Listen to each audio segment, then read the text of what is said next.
समाज सेवा के नाम पे दब्बा है ये कभी बर्दाश्त नहीं किया जाएगा। आप अपनी नेतागिरी चमकाने के लिए इनका शोषण करें। को बड़े बड़े पंडितों को बुलाने की जरूरत नहीं पड़ेगी, बड़े बड़े नाम नहीं आपको नहीं लगवाने पड़ेंगे, ना बैनर लगवाने पड़ेंगे। आप आइए, इनसे बात कीजिए। बता रहा हूँ, यहाँ पर एक छोटा सा प्रोग्राम हो, मैं 300 बैनर देखता हूँ। आप क्या बात कर रहे हो? मैं ये देखता हूँ कि ना आप अपने स्वागत के लिए ना इतना ताम झाम करते हो। आप एक कल इतनी घिनौनी हरकत करी है अमलानी जी ने और इनके जो नमस्कार, द इंक न्यूज़ में आपका स्वागत है। और आज हम इस वक्त मौजूद हैं पिलानी के बिरला सार्वजनिक अस्पताल के सामने। यहाँ पर अस्पताल के जो सफाई कर्मचारी हैं वो लोग धरने पर बैठे हैं। उनकी क्या मांगे हैं और इससे पहले वो अंदर धरने पर थे, उसके बाद बाहर क्यों आए हैं, कैसे हैं, सारी जो बातचीत है, इनकी क्या मांगे हैं, वो सब बातें करेंगे इनसे जाने। गोविंद जी हमारे साथ में है जो धरने की अगुवाई कर रहे हैं।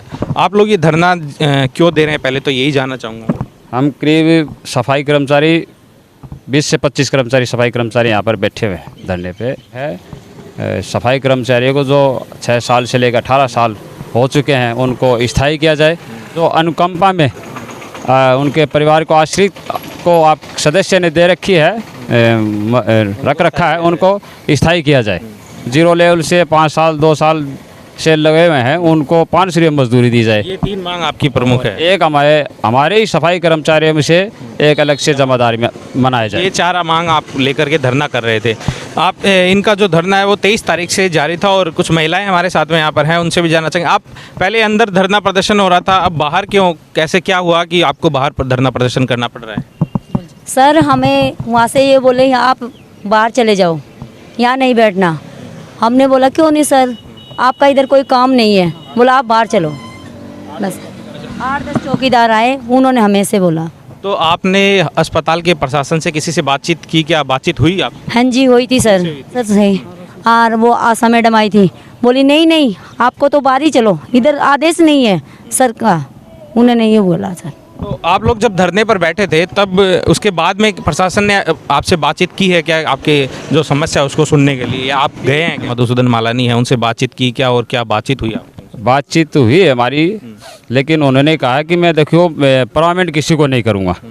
और की बात पे और मजदूरी के लिए भी उन्होंने अभी कोई पूर्णतः आश्वासन नहीं दिया है कि भाई आपकी ये मजदूरी कर देंगे।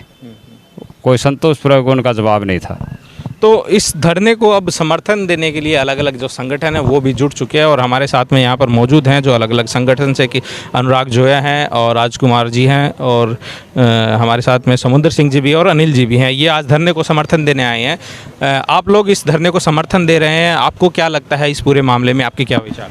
सर सबसे पहले तो ना मैं एक चीज़ स्पष्ट कर देता हूँ कि कोई भी व्यक्ति ये ना सोचे कि यहाँ पर व्यक्ति का विरोध हो रहा है। व्यवस्था के खिलाफ है। 18 साल से लोग काम कर रहे हैं, 14 साल से 6 साल से उस व्यवस्था के अंदर काम कर रहे हैं और उनसे क्या जायज़ मांग कर रहे हैं कि उनका वेतन जो है उनको मिलना चाहिए, वही उनका अधिकार है, वो मिलना चाहिए। तो पहली चीज़ मैं स्पष्ट कर देता हूँ, किसी व्यक्ति विशेष के खिलाफ नहीं है। अब उस व्यक्ति विशेष पे आ जाते हैं जिसके बारे में चर्चा हो रही है। देखिए सीधी सी बात है, अभी तक उन्होंने जो कुछ भी किया है मुझे उस बात से कोई लेना देना नहीं। आप कहीं पे भी देख लीजिए, किसी भी पटल पे मैंने ना उनका विरोध किया ना समर्थन किया, क्योंकि मुझे उस बात से कोई नहीं, उनका वो निजी मामला है, वो क्या करते क्या नहीं करते। लेकिन अगर वही व्यक्ति कहीं पे आके समाज के साथ अड़ जाए तो वहां पर उस चीज़ को बर्दाश्त नहीं किया जाएगा। अगर आप ये चीज़ कर रहे हो ना, आप एक बात बताइए, आप अपने व्यक्तिगत, मैं आपको बता रहा हूँ, यहाँ पर एक छोटा सा प्रोग्राम हो, मैं 300 बैनर देखता हूँ। आप क्या बात कर रहे हो? मैं ये देखता हूँ कि ना आप अपने स्वागत के लिए ना इतना ताम झाम करते हो। आप एक डबल सिक्योरिटी की वो साथ लेके घूमते हो जैसे आपको बहुत बड़ा खतरा हो। क्या पब्लिक करना चाहते हो? आप एक गलत मैसेज दे रहे हो कि नेता बनने के लिए ये बनना चाहिए। अगर आपको नेता बनना है तो खुल के बोलिए ना, हमको नेता करनी। हम कह रहे हैं राजनीति करते हैं, लेकिन राजनीति का 2 व्यक्तिकरण होता है। लोगों के लिए बात करना, बात रखना एक समृद्ध राजनीति है जो हम कर रहे हैं। आप क्या कर रहे हो? आप अपने आप को प्रोजेक्ट कर रहे हो कि हम जनता के लिए बहुत अच्छा कर रहे हैं। आप अपने घर का तो नहीं दिखा रहे हैं। मैं आपको कितनी बातें बताऊं जो स्पष्टीकरण आज तक कहना नहीं चाहता था, लेकिन अब कहना पड़ रहा है। अंदर अगर कोई पेशेंट एडमिट होता है साहब, उसको एम्बुलेंस करनी अंदर से पर्ची कटती है 6,500 रुपये की। वहाँ पे बाहर एम्बुलेंस का रेट 5,500 रुपये। फिक्स लेके जाते हैं हिसार या जयपुर फिक्स हॉस्पिटल में। मैं पूछना चाहता हूँ क्यों भाई? दूसरी बात, आप मेरी बात सुनिए, अगर राजस्थान में कोई व्यक्ति एडमिट हो रहा है, गरीब आदमी आता है बिरला हॉस्पिटल में, भाई ये तो सेवा संस्थान हुआ करता था, तभी सार्वजनिक है। ये बात अलग है कि कल ही हमें पता चला ये सार्वजनिक नहीं है, निजी अस्पताल है, कल किसी ने बताया, वरना मैं तो ये समझता था कि सार्वजनिक है। अगर यहाँ से मान लीजिए राजस्थान के अंदर कोई एडमिट कराता है तो राजस्थान की विभिन्न सेवाओं का उसको लाभ मिलता है। आप मुझे एक बात बताइए कि अगर यहाँ से किसी पेशेंट को एडमिट करवाना, आप कहाँ भेजेंगे? उसके हरियाणा में है कि राजस्थान में? राजस्थान में 90% हरियाणा जा रहा है हिसार में, वो भी 1-2 फिक्स अस्पतालों में। कारण क्या है मुझे बताने की जरूरत नहीं है किस तरीके से सिस्टम काम करता है।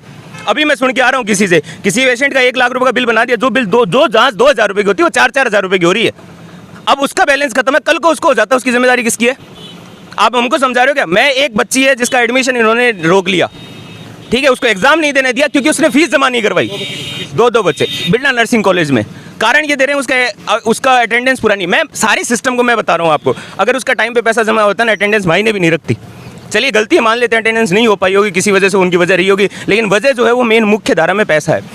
मैं फिर आपको बार बार चेतावनी दे रहा हूँ, अगर आप ये सोचते हैं कि मैं अपने आप को पब्लिकली एंडोर्स कर दूंगा कि मैं इतना बड़ा काम कर रहा हूँ, मैं इतना कर रहा हूँ, तो ये आपका वहम है। मैं आपको फिर निकाल देता हूँ, अगर कर्मचारियों की, अगर सफाई कर्म की, मजदूर वर्ग की और इस दबके वर्ग की अगर आपने शोषण करने की कोशिश की, तो ये भूल जाना, क्योंकि ये पिलानी है। और आप इन चेहरों को याद रखिएगा, ये कभी बर्दाश्त नहीं किया जाएगा। आप अपनी नेतागिरी चमकाने के लिए इनका शोषण करें।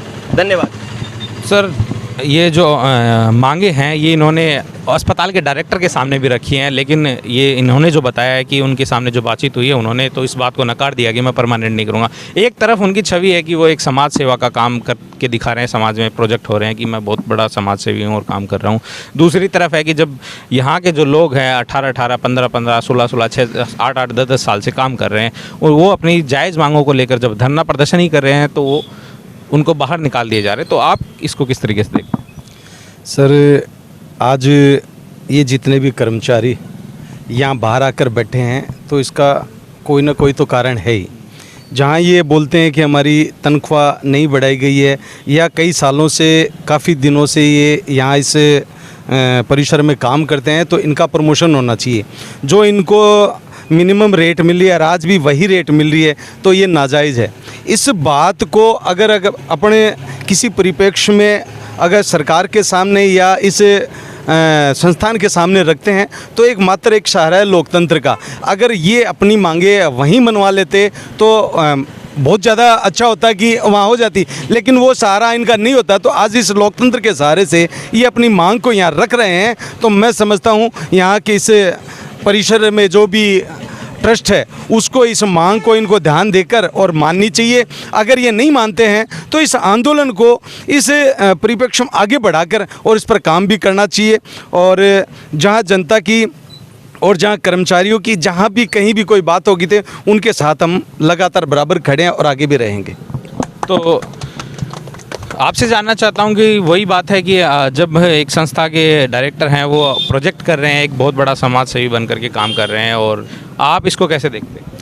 मैं जो अनुराग सर ने बताया, राजकुमार जी ने बताया, बहुत काफ़ी बता चुके हैं, लेकिन मैं कहना चाहता हूं कि ये अपने आप में समाज सेवी हैं, और कुछ चापलूस जो लोग हैं उनके लोगों के अंदर ये चापलूसता दिखाते हैं। और हकीकत ये है कि जब इनके खुद के ये निजी हॉस्पिटल बता रहे हैं, लेकिन इसमें कागजों में तो सार्वजनिक दिखा रखा है, ये पता लगा है हमारे को कल किसी न्यूज़पेपर से। तो मैं बताना चाहता हूँ कि अगर आपको राजनीति करनी है, नेतागिरी करनी है, तो आप जनता के बीच में आएँ, जनता की आवाज़ उठाएं, ठीक है। तो वो तो उल्टा हो रहा है। आप जनता की आवाज़ जब उठाएंगे ना, जब आप गरीब का शोषण कर रहे हैं, जो गंदगी को साफ कर रहे हैं, दबा दी गई है, दबा, इनकी आवाज़ दबा दी गई। कल इतनी घिनौनी हरकत करी है अमलानी जी ने, और इनके जो इन्होंने खाना नहीं खाने दिया, इनको बाथरूम नहीं जाने दिया, चौकीदारों को आगे कर दिया गया कि आपको वहाँ लट्ठों से पीटा जाएगा, आप आगे मत जाओ। बताओ, यहाँ तक गिर गए तो समाज सेवा कहाँ से है? ये समाज सेवा के नाम पे दब्बा है ये। जानना चाहूँगा क्या यही सब हुआ था कल? हाँ जी सर, क्या बोले? खाने के लिए गए, अब उन्होंने कहा आप चलो, आदेश आगे से, खाना नहीं खाना, नहीं बाथरूम में जाना, नहीं पानी लेने जाना।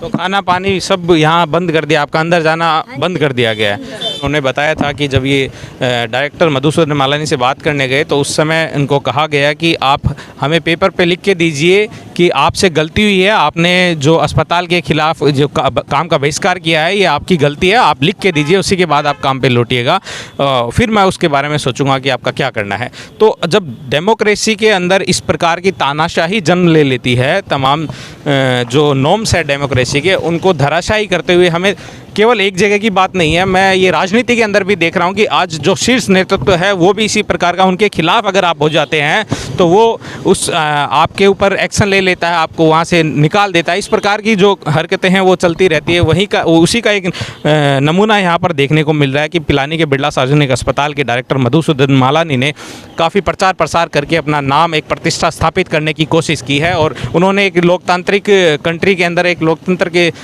मजबूत करने के लिए बड़ी बड़ी बातें और लेख अखबारों में छपवाए हैं। लेकिन इसी में फ़र्क नज़र आता है उनके काम में और उनके कहने में। आज यहाँ पर जो धरना दे रहे हैं वो अपनी मांगों को, डेमोक्रेटिक राइट जो इनका है धरना प्रदर्शन है, उसके थ्रू अपनी मांगों को लेकर के वो यहाँ पर बैठे थे, लेकिन अंदर से उनको हटा दिया गया, आज बाहर निकाल दिया गया। बाहर से भी आज अंदर से ऑर्डर आया है कि यहाँ से आप हट जाइए और यहाँ से आप अपना टेंट उखाड़ लीजिए। तो ये लोकतंत्र का गला घोटने वाली बात हो गई है। आगे की रणनीति मैं आपसे जानना चाहूँगा कि आपकी आगे की रणनीति क्या होगी? आप समर्थन देना है इस आंदोलन को, कितना समर्थन देंगे, कहाँ तक ये लड़ाई लड़ी जाए? सर मैं तो आखिरी तम, ये तो अपना क्लियर ही रहता है कि अगर निम्न वर्ग के या फिर मेरे जो मजदूर किसान वर्ग के लोग हैं उनकी लड़ाई आखिरी तक लड़नी है। देखिए क्या हो रहा है, अगर मतलब आप समझिए कि इस अस्पताल में होता क्या है, मैं बार बार कह रहा हूँ, अगर कोई आवाज़ उठाएगा तो उसकी आवाज़ दबा दी जाएगी, नौकरी से निकालने की धमकी दी जाएगी। और ऐसे बहुत से कर्मचारी हैं जो निकाले जा भी चुके हैं, है ना। ये पूर्णतः तानाशाही है, इट्स अ डिक्टेटरशिप। ये समाज सेवी का वो कहते हैं ना कि ओढ़ ना ओढ़ के अगर आप ये चाहते हो कि मैं राजनीति में आ जाऊँ, सर समाज सेवा और राजनीति में दिन रात का अंतर है। मैं नाम गिना दूंगा आपको समाज सेवियों के पिलानी के, पता चल जाएगा आपको किस प्रकार के होते हैं। आगे की रणनीति ये है सर, अगर इनकी मांगे नहीं मांगी है तो मैं संपूर्ण जितने भी सफाई कर्मी भाई है मेरे बंधु, मैं उनसे आग्रह करता हूँ कि आप एक बंद का आह्वान कीजिए, अपने कार्यभार को एक दिन के लिए विराम दीजिए, तभी इनको पता होगा। क्योंकि अहमियत करवाने के लिए आपको अपनी प्रेजेंस फील करवाना ज़रूरी है। दूसरा, अगर इससे भी काम नहीं बना तो मैं ये कहता हूँ कि पिलानी बंद का भी हम आह्वान करेंगे।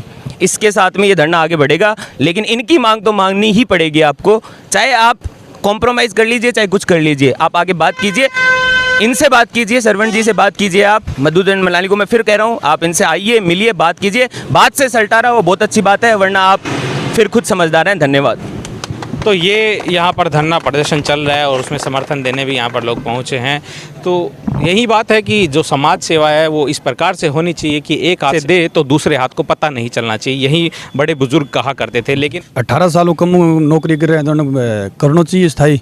और जो कि ये पर एकदम मतलब लूट कसौटी मचा रहा है, पर्चों कटा लिया डॉक्टरगंज में बहुत, अब पर्चों कटाई जांच बाहर न करा गया है, बच्चों आयो दूसरे दिन 24 घंटा के अंदर वो आ जाए तो जांच देख देगा, नहीं फिर जांच भी कौन देगा, दूसरे दिन दोबारा पर्चों कटवाओ। यूके सिस्टम मतलब बार बार 200 रुपये पर्चों कटो, एक बार पर्चों कटो, एक पेशेंट ने दोबारा देखे तो जा कम से कम बस जाँच तो देखा है, वो जाँच देखने के लिए भी आप बोलोगे कि दोबारा से पर्चों कटवा के आयो। तो यह चीज़ भी तो एक मतलब सार्वजनिक बताया जा रहा है, लेकिन सार्वजनिक को नहीं है। तो ये यहाँ पर धरना चल रहा है और उन्होंने कहा है कि ऐसे ही हमारा धरना चलता रहेगा जब तक इनकी मांगों को नहीं माना जाएगा। कैमरामैन निरंजन के साथ मैं Deepak Dahiya, the ink news Pilani.